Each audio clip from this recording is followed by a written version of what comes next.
kami mengucap syukur atas pagi hari yang indah yang Engkau telah sediakan bagi kami.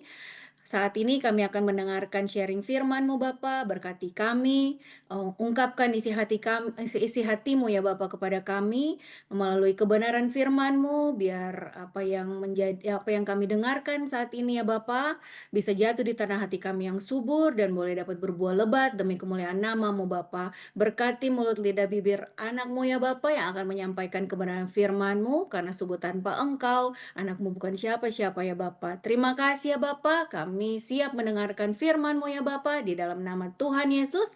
Haleluya. Amin. Shalom, selamat pagi Bapak Ibu. Bulan ini kita berbicara tentang pursuing holiness atau mengejar kekudusan. Jadi hari-hari ini memang kita terus diingatkan ya untuk selalu memperbaiki diri kita dan kita harus mengejar kekudusan ya. Selanjutnya di Ibrani 12 ayat 14, ayat pendukung kita ya di sini. Berusahalah hidup damai dengan semua orang dan kejarlah kekudusan, sebab tanpa kekudusan tidak seorang pun akan melihat Tuhan. Jadi ayat pembimbing kita di sini udah dikatakan bahwa kita itu harus berusaha hidup damai dengan semua orang. Jadi ini berbicara tentang karakter kita ya. Kita itu harus berusaha untuk hidup damai dengan semua orang. Dan kita diminta ini untuk kejarlah kekudusan. Sebab tanpa kekudusan seorang pun tidak akan melihat Tuhan. Ya. Baik Bapak Ibu, subtema kita yang di minggu ini selanjutnya Kak, yaitu The Call to be Holy atau panggilan untuk hidup kudus. Jadi the call to be holy. The call to be holy ini berarti kita itu dipanggil untuk hidup kudus. Karena kan tadi kita sudah bicara tentang pursuing holiness ya, mengejar kekudusan. Jadi kita itu dipanggil untuk hidup kudus gitu. Bapak Ibu, apa itu hidup kudus ya? Menurut pemahaman Bapak Ibu. Jadi mari kita sama-sama belajar tentang hidup kudus melalui firman Tuhan yang kita baca di dalam Alkitab ya. Setiap hari saya yakin dan percaya kita semua juga terus terkoneksi dengan Tuhan ya.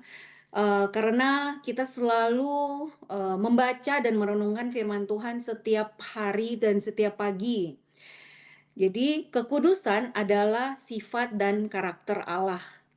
Ya, sepakat ya Bapak Ibu, kekudusan adalah sifat dan karakter Allah. Sebelumnya kita itu harus sepakat dulu ya, bahwa kita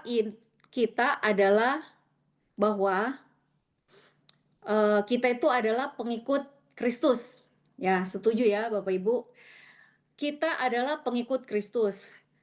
Pengikut atau pengikut Tuhan Yesus. Sebagai pengikut berarti kita harus mencontoh apa saja yang dipikirkan, diucapkan, atau dilakukan dalam tindakan dari orang atau sosok yang kita ikuti.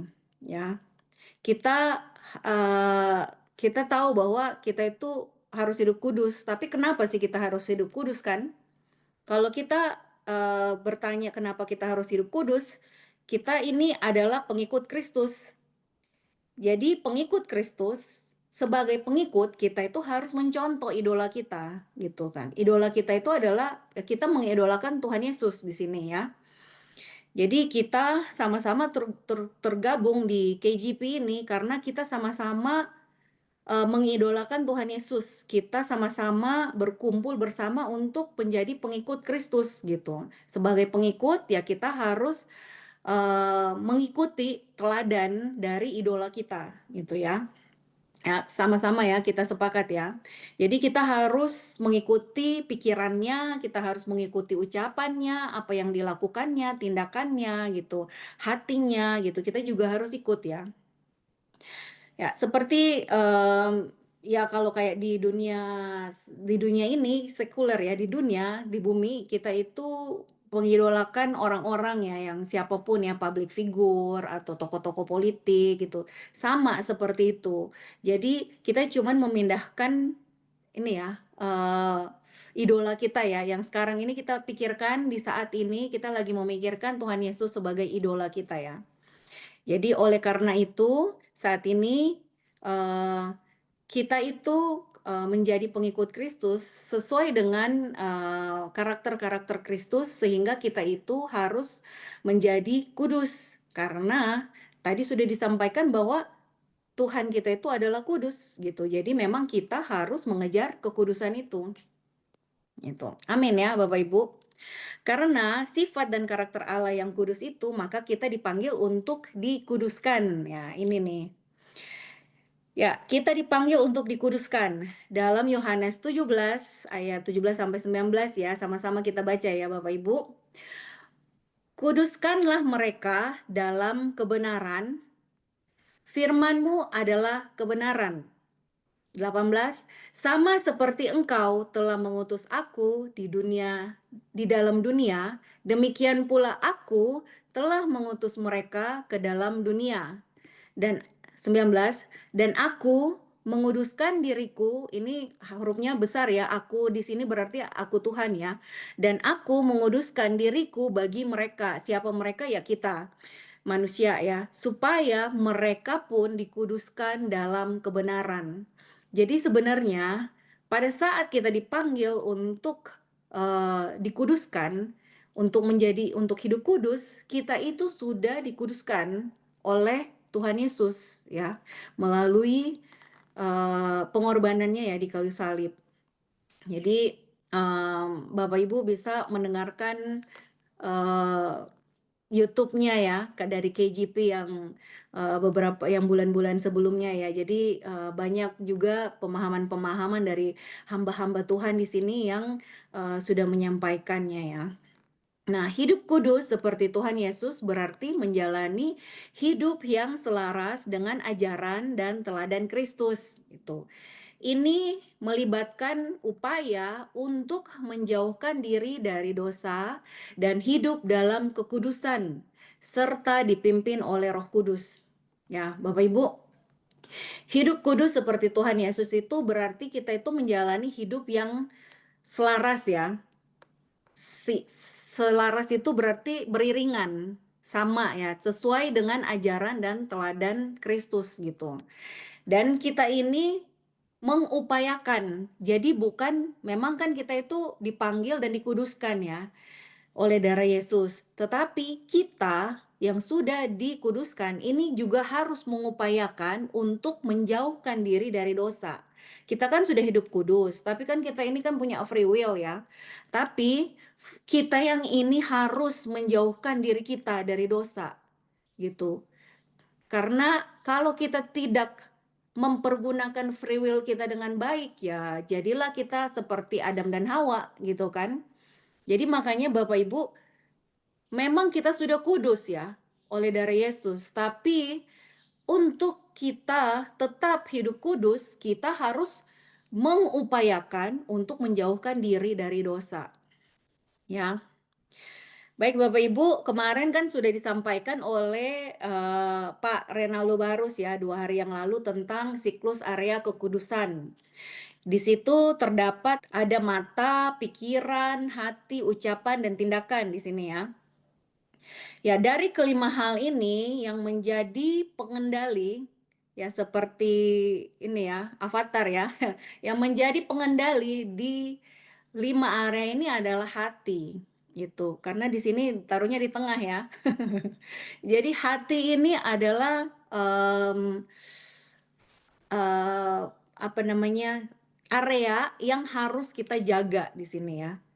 Jadi di dalam hati terpancar berbagai hal, termasuk pikiran, perasaan, dan tindakan kan ya. Jadi ada mata, otak, apa pikiran ya, mulut, terus tindakan. Dan di dalam hati itu, termasuk di dalam pikiran kita, perasaan kita, dan tindakan kita, hati adalah sumber kehidupan. dan apa yang ada di dalam hati kita akan tercermin dalam perkataan dan perilaku atau tindakan dari seseorang ya. Amin ya Bapak Ibu. Hati kita ini adalah sumber kehidupan kita gitu. Ya. Mari kita sama-sama baca di Lukas 6 ayat 43 sampai 45 ya. Di 43, karena tidak ada pohon yang baik yang menghasilkan buah yang tidak baik, dan juga tidak ada pohon yang tidak baik yang menghasilkan buah yang baik gitu. Jadi Bapak Ibu, di perikop ini disampaikan Tuhan Yesus di sini sampaikan menggambarkan bahwa pohon yang baik pasti akan menghasilkan buah yang baik. Sebaliknya, pohon yang tidak baik pasti juga akan membuahkan hasil yang buah yang tidak baik juga gitu ya. Em, di sini ini pohon itu tadi kan hati adalah kehidupan ya, dan pohon itu adalah kehidupan. Di sini adalah hati kita ya. Jadi pohon yang baik atau hati yang baik akan menghasilkan buah yang baik. Tapi kalau hati yang jahat juga akan menghasilkan buah yang jahat juga gitu. Hati ini adalah kehidupan kita ya. Mari kita sama-sama cek hidup kita ya, apakah buah yang kita hasilkan itu sudah baik atau masih belum baik gitu ya. Sama-sama kita cek sendiri ya masing-masing ya. Juga mungkin bisa di-share nanti di breakout room ya. Selanjutnya di ayat yang ke-44, sebab setiap pohon dikenal pada buahnya. Karena dari semak duri orang tidak memetik buah ara, dan dari duri-duri tidak memetik buah anggur. Ya jelas ya Bapak Ibu, kita itu dikenal karena buah kita gitu. Oh, dia ini orang Kristen, pantas dia itu sabar. Oh, dia ini orang Kristen ya, pantas dia rendah hati misalkan. Nah, kita itu dikenal karena buahnya, buah kita gitu kan. Tapi semakin ke sini itu semakin kita itu melihat banyak eee, orang-orang yang Kristen katanya, tetapi buah-buahnya itu tidak mencerminkan buah roh ya. Buah roh itu kan kita semua sudah tahu ayatnya udah hafal, dalam hati itu pasti udah hafal banget ya. Udah hatam kalau dibilang ya. Galatia 5 ayat 22 sampai 23 saya nggak taruh di sini ya Bapak Ibu, tapi Bapak Ibu bisa baca kembali ya Galatia 5 ayat 22 sampai 23. Di situ kan ada 9 buah roh. Nah, buah roh ini yang harus kita hasilkan untuk kita itu bisa selaras dengan Tuhan gitu. Buah roh ini kan ada 9 ya. Ya, jadi kita itu harus bisa menghasilkan keserupaan dengan Kristus yang sebagai idola kita ya. Itu adalah kasih, sukacita, damai sejahtera, kesabaran, kemurahan, kebaikan, kesetiaan, kelemah lembutan, dan penguasaan diri. Itu adalah buah roh.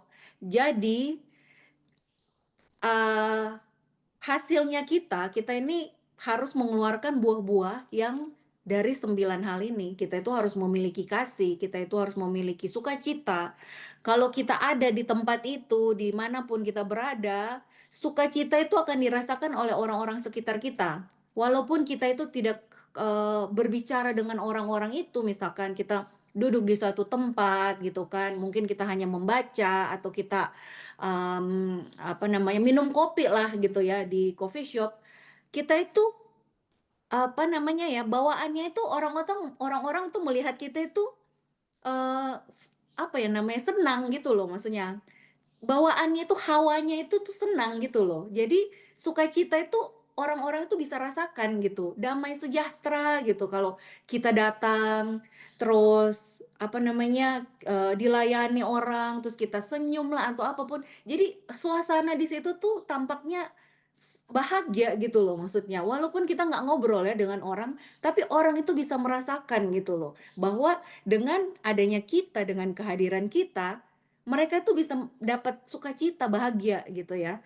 Jadi buah-buah inilah yang harus kita hasilkan ya, untuk kita itu bisa sama-sama itu memperbaiki ya hati kita, karena ya tadi kita sudah sepakat sama-sama ya, bahwa idola kita itu adalah Allah, Tuhan Yesus. Jadi kalau idola kita kudus, ya kita juga harus kudus gitu.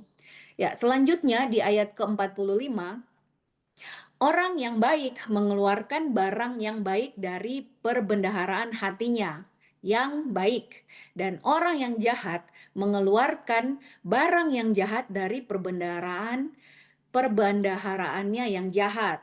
Karena yang diucapkan mulut meluap dari hatinya.